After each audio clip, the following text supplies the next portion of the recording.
Hello, and welcome to Songs for the Struggling Artist, the blog cast. Thank you for listening. This is episode 81, and it has been a little over a week since the last blogcast, and it has been a week.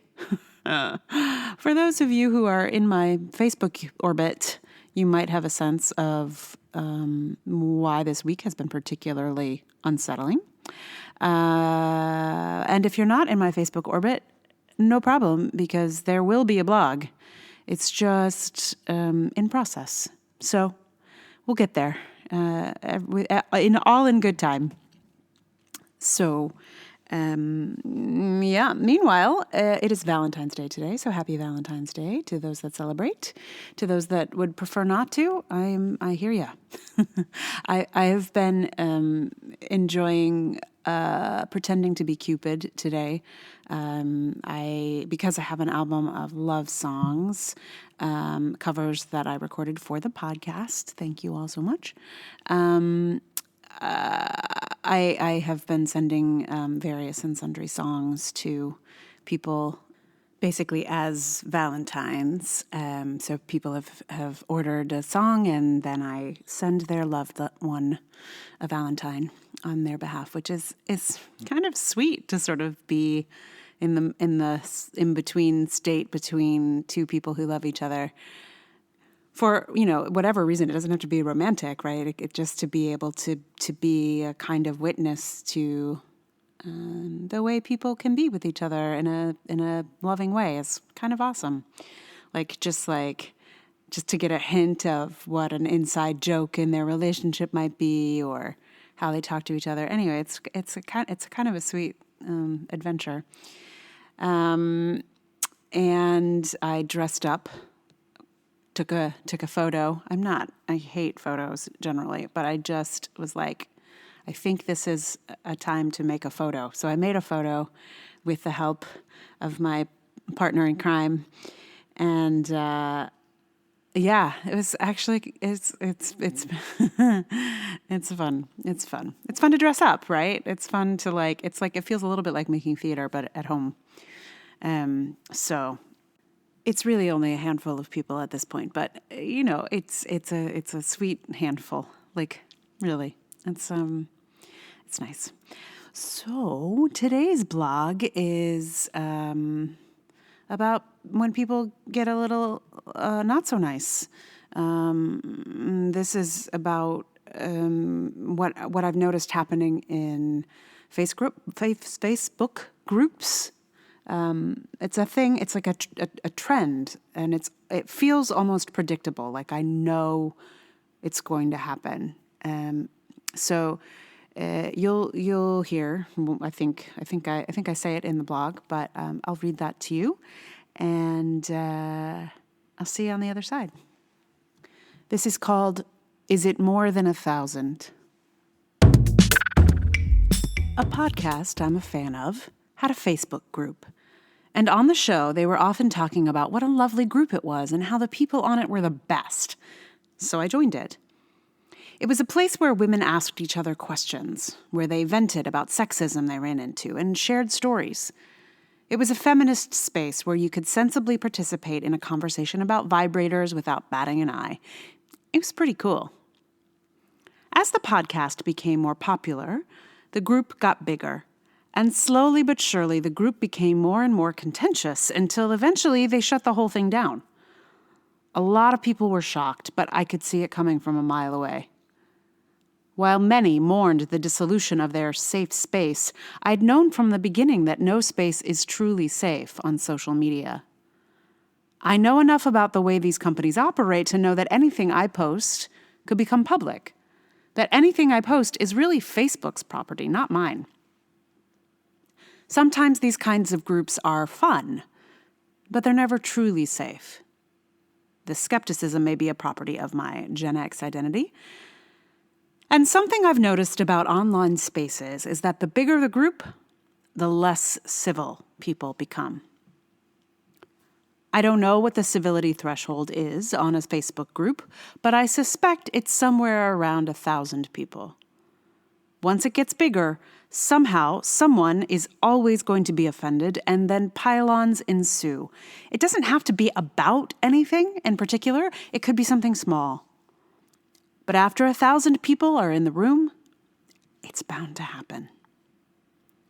This happened recently on a professional group I'm a part of, 2,735 members in the group. Someone asked for tips about how to deal with a particular brand of troll, and I offered a suggestion of a metaphor, which featured classical music. And before I could blink, angry comments started to spew. There was a pylon of angry classical musicians like you would not believe. The last I checked on this post, someone had said, "I find this metaphor offensive." Which, I'd understand if I'd said classical music is dog poop and anyone who plays it is stupid. But I did not say that. Nor did I intend anything of the sort. Some of my best friends are classical musicians. All I said was that the Alexander technique might be said to be more like classical music, and the Feldenkrais method might be said to be more like jazz. It's not a particularly controversial thing to say. Unless you're in a social media group of over 1,000 when everything is potentially controversial and pylons seem to happen all the time. In this case, too, I noticed on this thread that 2 comments down from me, a man had used this same analogy, but curiously, his post received no angry responses. So I have to assume that this issue may be gendered. It did not escape my attention that every angry response was from a woman and that none of them challenged the man who had asserted the identical metaphor. Now here's what I'm wondering. Is it possible for groups over 1,000 people to be productive and civil? And what happens to large groups of women in particular? Why is this devolution of civility so common? A misogynist might say that women are petty or get upset about nothing. And my own inner misogynist thinks that very thing about all those women who were mean to me without even knowing me. But if I pull back my focus and look at the big picture, I think of this situation as a plugged-up sprinkler. Like the sprinkler is full of fury, and if it's thwarted, if all of its outlets are stopped, it'll shoot that fury out of the side of the hose or wherever it can find a crack. When I'm feeling generous, I can see these dumb responses this way as just misplaced fury. And women sometimes shoot their anger onto other women because they're afraid to express it to men. They're mad at me about my classical music metaphor because they can't go yell at Harvey Weinstein or whomever the Weinstein figure of classical music is. Or maybe it's not gendered, and any group of more than 1,000 is just bound to devolve into constant spats. I don't know. It's a new world. These are not problems we had 20 years ago. But I'd love to read any sociological studies about groups like this. There is probably a predictable formula for when people start to behave badly. I think it might help us all to know what that formula is.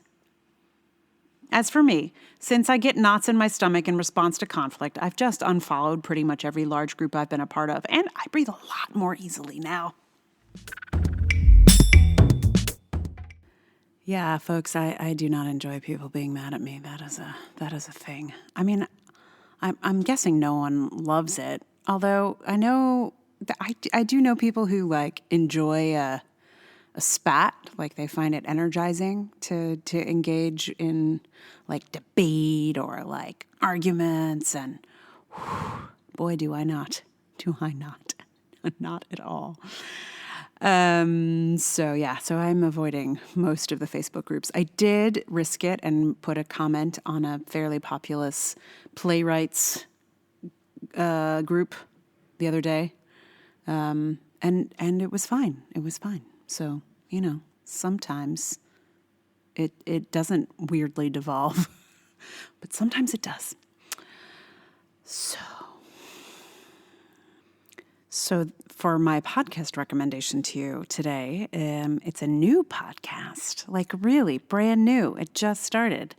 It is called Mouthy, Messy, Mandatory. And I started listening to it because I follow a blogger whose blogging name I'm probably going to get wrong. I want to say it's Katie Kate, something like that. It's 3 varieties of Kate, and I think 2 of them are Katie. So look that up. Good luck. Anyway, she's actually gone fairly viral in the last, sort of in response to all the Weinstein stuff. I think Rose McGowan retweeted an article of hers, and so she's been doing really well. Anyway, she has a podcast with a friend of hers, and normally, I really don't enjoy the podcasts where it's like 2 people just kind of chatting with each other. That's not, for some reason, it just doesn't do it for me generally. I mean, there's a few that I like touch in with and check on and go, oh yeah, it's cool. But I tend to not enjoy that so much. But this one is somehow different. I feel like it's a fairly focused discussion. Like they've decided ahead of time what they're going to talk about, and they talk about things in a succinct and interesting way. And they're talking about stuff I really care about. So I think that makes a difference as well. They're, talking about feminist issues and what's going on in that way. So if you're interested, Mousy, no, it's not Mousy. That would be really funny. I'm looking forward to that podcast as well. It's Mouthy, Messy, Mandatory. So enjoy that podcast. And for the song today, I think part of the reason that it's taken me so long to podcast this blog is that I've been doing this thing for pretty much since I started the Gen X posts, that where I'm trying to connect the blog to a song. Like it's not usually just random anymore. It used to be, but it hasn't been in the last few months. So I've been trying to find the right song, and it was tricky. I couldn't really find the right one. And I think, in fact, the one that I'm going to just put here is not exactly right. It's not. It's not. But it is a song I love. And it was a song I was actually really working on, exploring kind of early in last year. But the chords that I was playing with it were kind of hard for me to play, so I kind of gave up. But then I found an easier way to play everything. So now I can share it with you because I won't screw up the chords as badly. So I do think it does kind of vaguely connect with this blog in the sense that in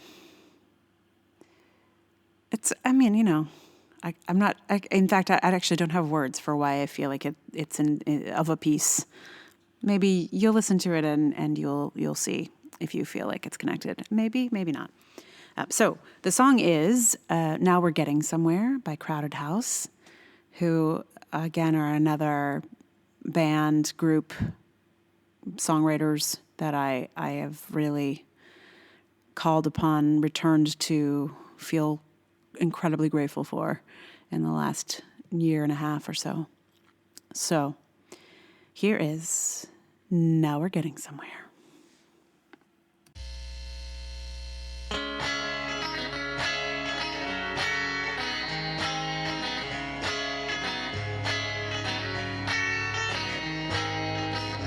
Never used to be that bad, but neither was it great.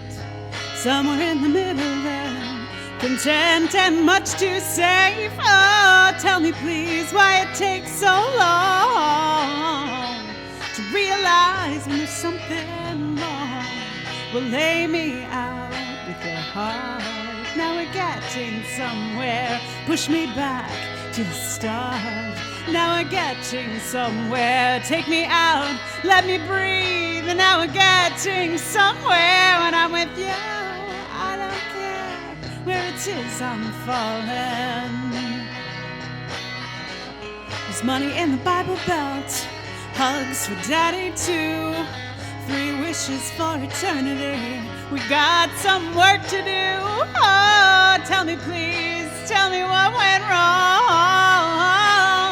Well, I believe there's something wrong. Well, lay me out with your heart. Now we're getting somewhere. Push me back to the start. Now we're getting someplace. Take me out, let me breathe. And now we're getting somewhere. When I'm with you, I don't care where it is I'm falling. You didn't know, no, no. You didn't know, no, no. When you took me to your room, I swear I said surrender. And when you opened up your mouth, I saw the words fall out. And though everything has changed, this time I won't surrender. And there's pain in my heart. Oh, we choose what we choose to believe. Now we're getting somewhere. Now we're getting someplace.